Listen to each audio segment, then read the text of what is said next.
Olá pessoal, tudo bem? Sou a professora Daisy, estou aqui novamente com vocês hoje para trabalhar o tema de ótica. Ótica ou óptica, né? Como alguns falam e como está escrito ali. Para isso eu gostaria que vocês pegassem lá o volume 4, livro didático de vocês, um caderno, uma caneta, caso vocês queiram fazer algum tipo de anotação. Tudo bem? Vamos lá comigo? Entendendo então essa parte de ótica, certo? O que vem a ser ótica? Ótica nada mais é do que a parte da física que ela vai estudar todos os fenômenos relacionados à luz. Quais fenômenos? A refração, a reflexão, a difração, a dispersão, formação de imagens em espelhos e lentes, interação entre luz, objeto e os diversos instrumentos ópticos. Aqui eu coloquei uma imagem para vocês que é justamente tirada do livro didático de vocês. Vocês percebem aqui que facilmente a gente percebe a emissão desses feixes de luz ou raios de luz, a luz solar. E aí vem aquele detalhe, né? Por que será que a gente enxerga tudo isso? Né? O que acontece? Aí, para que a gente possa enxergar um bosque, isso acontece por quê? Porque a luz do sol reflete em todos esses objetos que estão ali no bosque e isso chega até os nossos olhos. E é por conta disso que a gente consegue enxergar. Tanto é que no escuro, dificilmente a gente consegue enxergar facilmente. Por quê? Porque não tem a luz. Então, tem uma certa lógica se a gente parar para pensar. Muito bem. A luz, nós já sabemos, é uma modalidade de energia radiante. Ela se propaga por meio de ondas eletromagnéticas. Lembrando, isso eu já falei na aula anterior, o som é uma onda mecânica, ela exige um meio material para se propagar. Esse meio material pode ser o sólido, pode ser o líquido, pode ser o gasoso. A luz, ela pode se propagar tanto no meio material, sólido, líquido, gasoso, e também no vácuo. Aqui eu coloquei o espectro de luz, justamente mostrando para vocês. Lembrando que aqui eu tenho o comprimento de onda, que é o lambda, lembra que a gente já viu na aula anterior, e nós temos aqui a frequência. Lembrando que sempre quanto maior o comprimento da onda, mais baixa é a frequência. Então nós temos baixa frequência e alta frequência. Alta frequência quando nós temos o comprimento de onda menor. Então, nós temos uma alta frequência. E aqui nós temos as ondas baixas, rádio, micro-ondas e infravermelho. A partir, essas são radiação não ionizante. Radiação ionizante, vocês percebem que é desde o ultravioleta, raio-x e raios gama.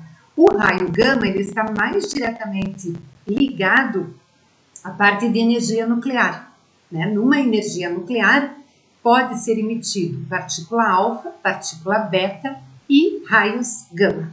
O raio gama é super prejudicial, inclusive pode levar à morte. O raio-x, que nós temos que cada vez que vamos fazer um raio-x, a gente deve proteger principalmente os órgãos vitais, e para isso a gente utiliza uma capa que eles têm lá, um colete, né, mas melhor dizendo, um colete de chumbo para proteger esses órgãos vitais. E nós também temos as ondas, os raios ultravioleta do sol, que também são prejudiciais. Então nós temos aqui ondas de baixa frequência e ondas de alta frequência. Muito bem.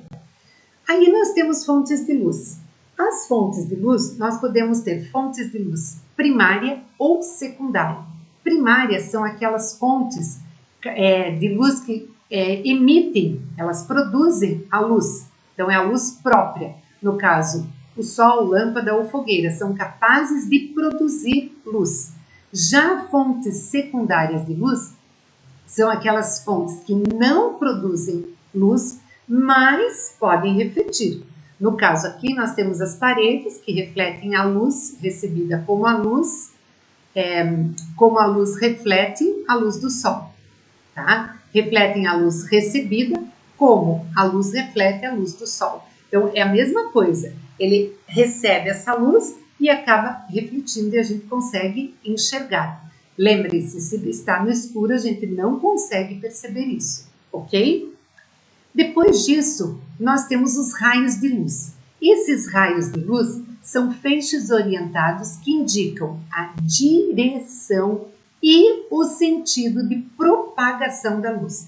Esses são os raios de luz. Direção e sentido de propagação. Aqui eu coloquei raios emitidos pelo Sol, é bem nítido, olha só como você percebe nitidamente a emissão desses raios, se percebe a direção e o sentido, mas também a gente pode perceber em raios emitidos por holofotes. Você também percebe a trajetória desse feixe de luz em cada um deles que está sendo emitido, cada holofote. Lembrando que esse feixe de luz, ele pode ser classificado como paralelos, como convergentes ou divergentes. E aqui eu coloco a imagem para vocês. Paralelo, bem fácil de a gente perceber. Luz divergente, eles saem do mesmo ponto e abrem. E a convergente, saem de vários pontos e convergem para um único ponto, certo? Então, esses são os tipos de feixes de luz que nós podemos ter. Então, paralelo, divergente, sai de um único ponto e abre. Convergente, saem de vários pontos e convergem para um único ponto, ok? Meios ópticos. A luz se propaga por meios materiais, como já falei, sólido, líquido e gasoso, e também pelo vácuo. Em alguns materiais, a propagação da luz pode sofrer alteração ou não nesse feixe de luz. E se ela sofre ou não, ela pode ser classificada em meios ópticos. Quais são esses meios? Eu tenho o transparente, eu tenho o translúcido e eu tenho opaco. Transparente é bem tranquilo, é aquele que o feixe de luz não sofre alteração nenhuma e você consegue perceber nitidamente o que está do outro lado. Só cuidado, não confundam transparente com incolor. Muita gente usa o termo incolor ou transparente. Alguma coisa incolor é alguma coisa que tem ausência de cor. Eu posso ter uma janela na cor azul, porém ela ser transparente. Então, não quer dizer que o azul vai fazer com que ela não seja transparente. Então, algo transparente é que pode enxergar o outro lado, o feixe de luz não sofre alteração e você percebe nitidamente o que está do outro lado, mas não necessariamente a ausência de cor, ok? O meio translúcido é aquele que você enxerga alguma coisa, você percebe que existe alguma coisa atrás, porém você não percebe nitidamente. Isso por quê? Porque esse feixe de luz ou esse raio de luz, ele sofre alteração na propagação. E essa alteração te deixa meio confuso. Você percebe que tem alguma coisa, mas você não percebe nitidamente o que tem do outro lado. E claro, o meio opaco é aquele que não deixa passar, não deixa propagar esse feixe de luz. Então é considerado um meio opaco. Então, de acordo com essa propagação da luz, nós podemos ter os meios ópticos, ok? Aí nós temos os princípios de propagação. A luz, primeiro, propagação retilínea dos raios luminosos. O que significa o termo retilínea? Linha reta. Isso significa que a luz, quando ela está em meios homogêneos, cuidado com isso, o que significa meio homogêneo? Ela está se propagando ou somente no gasoso, ou somente no líquido, ou somente no sólido. Se ela mudar o meio, vai ocorrer a alteração, que isso a gente vai ver um pouquinho mais na frente. Quando eu falo em meio homogêneo, ela está apenas no gasoso, ou se propaga no sólido, ou se propaga no líquido, esse feixe de luz, essa propagação é sempre em linha reta. Como que a gente poderia perceber essa propagação de linha reta? Na verdade, duas formas a gente pode. Primeira delas, vamos imaginar que você construa ali uma caixa. Nessa caixa você faça um furo, tá? E você vai perceber, você vai emitir a luz num objeto. Então aqui tem um objeto e você vai emitir a luz. O que vai acontecer? A luz, ela vai sair de vários pontos aqui e ela converge para um único furo, um único ponto. Então, esse feixe de luz vai convergir para um único ponto. O que vai acontecer lá dentro dessa caixa? Como eu estou dizendo para vocês que a propagação é retilínea, a parte de cima, como houve mesmo furo, convergiu para o mesmo ponto, a parte de cima, na verdade, vai aparecer lá embaixo. A parte de baixo vai aparecer lá em cima. Por isso que dentro da caixa a imagem vai aparecer invertida. Isso é o que acontece quando a gente faz esse tipo de coisa. Isso é a câmera escura que a gente tem. A câmera escura, antigamente era utilizada em máquina fotográfica onde existia a câmera escura. E lá no final a imagem invertida, certo? Outra situação, esse princípio de propagação retilínea explica a formação da sombra ou da penumbra, porque você tem um objeto aqui que está obstruindo essa passagem de luz. Só que essa passagem de luz, vejam, ela vem deste ponto, vai para lá, do outro ponto vem para cá. Então ela converge aqui num único ponto e depois ela abre. Só que percebam, ela é retilínea e por isso você percebe a formação da sombra, ok? Aí nós temos um outro princípio, propagação independente dos raios luminosos. Essa propagação independente a gente percebe nitidamente quando a gente faz aquele jogo de luzes, né? Luzes coloridas quando você está num evento, quando você está numa festa, alguma coisa, e você tem aquele jogo de luz. Então são luzes coloridas e que você percebe. Olha aqui, ó. Esse jogo de luz, a luz, o feixe de luz, ele dança, é uma dança de luz que você tem, e ele passa um sobre o outro, independente de um do outro, como se esse feixe azul aqui não existisse. Então eles se cruzam, porém é como se um não interferisse no outro, tá? Então por isso independente, raios independentes, não interessa onde está indo o azul, eles não têm interferência que o azul vem e muda a propagação do outro. Não, eles são independentes. Outro princípio de propagação é a propagação reversível dos raios luminosos. Isso ocorre principalmente quando a trajetória seguida pelo raio de luz em um sentido é a mesma trajetória quando o raio de luz toca o sentido de percurso. Percebam aqui, ó. Isso aqui parece ser bem complicado, né? Mas isso é muito comum a gente perceber no motorista do carro. Olhem a imagem que eu coloquei aqui ao lado. O motorista, ele enxerga nitidamente a criança que está sentada atrás, no banco traseiro. Mas ele não consegue se enxergar. A criança, por sua vez, ela enxerga o motorista. Então, quando você está dirigindo, você enxerga pelo retrovisor do seu carro, você enxerga a pessoa que está no banco de trás, mas você não está se enxergando aqui. Isso porque reversível. Percebam esta imagem aqui, ó. Isso a gente brinca na sala de aula, principalmente se você pegar um espelho, quem já não fez isso, né? E você vai olhar para outra pessoa. Aí você diz, ele não está me olhando. Só que quando você enxerga a pessoa está te vendo aqui no espelho. Isso é propagação reversível dos raios luminosos, certo? Aí, reflexão da luz.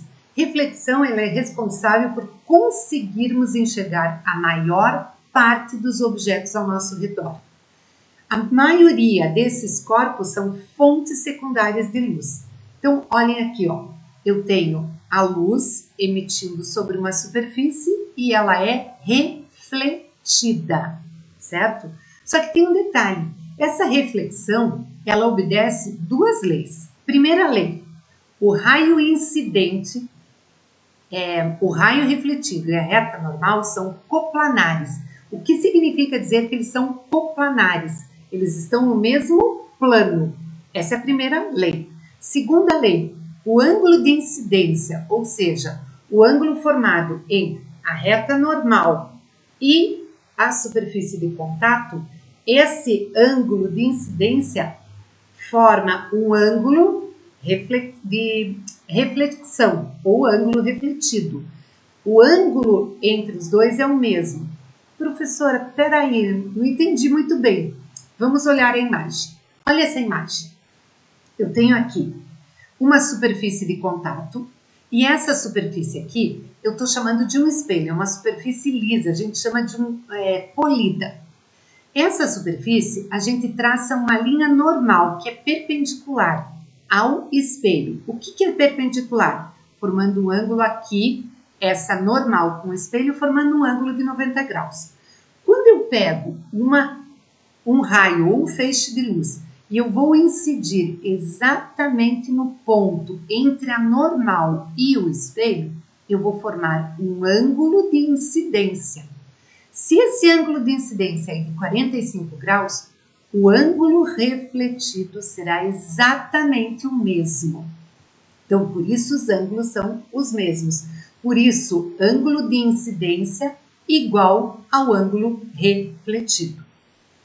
Depois, reflexão da luz também, e aqui a gente percebe nitidamente cores. Então, se eu tenho uma luz branca, ou melhor, desculpa, se eu tenho várias luzes emitindo numa superfície azul, o que eu vou enxergar, o que vai refletir é só a luz azul. Todas as outras, o azul vai absorver.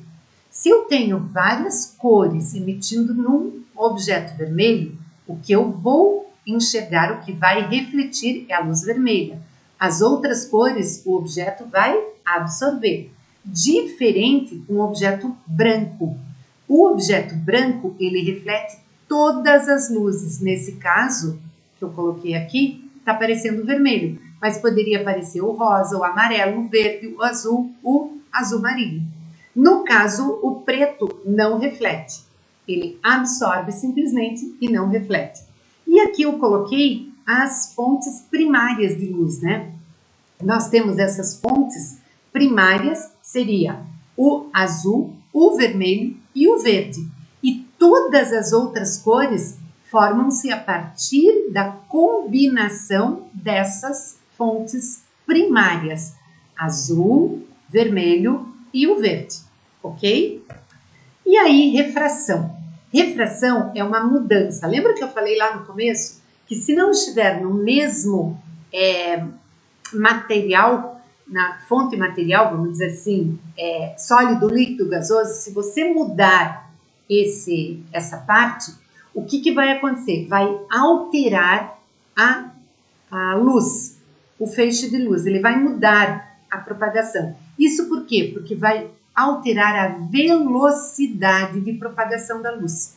E isso forma um fenômeno que a gente chama de refração.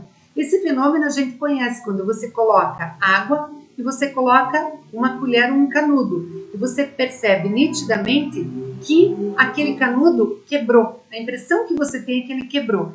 Isso porque o raio incidente mudou o meio material. Ele era gasoso, mudou para o líquido. Quando ele muda para o meio material, a velocidade de propagação altera. Alterou a velocidade de propagação, você tem a nítida sensação de que quebrou. Olhem essa imagem aqui. Dependendo da posição onde você esteja enxergando, você percebe exatamente o fenômeno da refração. O que é esse fenômeno? Aqui a luz está sendo emitida. Quando ela encontra um outro meio material, que é o líquido, ela sofre alteração na velocidade de propagação. E isso dá essa sensação. Aí a dispersão, que é quando você tem a formação do arco-íris, quando você tem, por exemplo, a luz, uma fenda, você passa por um prisma e você sabe que o Sol emite uma luz branca. Quando ela passa no prisma, ela dispersa. O que ela dispersa? Ela forma todas as outras cores de luz. E aqui, essas cores de luz, ela vai desde o vermelho até o violeta. Então, a emissão da luz do Sol é branca. E aí, acaba dispersando, abre em todas as outras cores, do vermelho até o violeta, formando as cores do arco-íris. Ok? Então, seria isso. Ah, esqueci de colocar aqui, até faltou isso, mas não vou esquecer de falar para vocês. O exercício que vocês vão fazer é da página 44, exercícios 1, 2 e 3. E eu volto na outra aula, em outro momento, para poder fazer essa correção. Tudo bem? Até um próximo momento. Beijo. Até depois.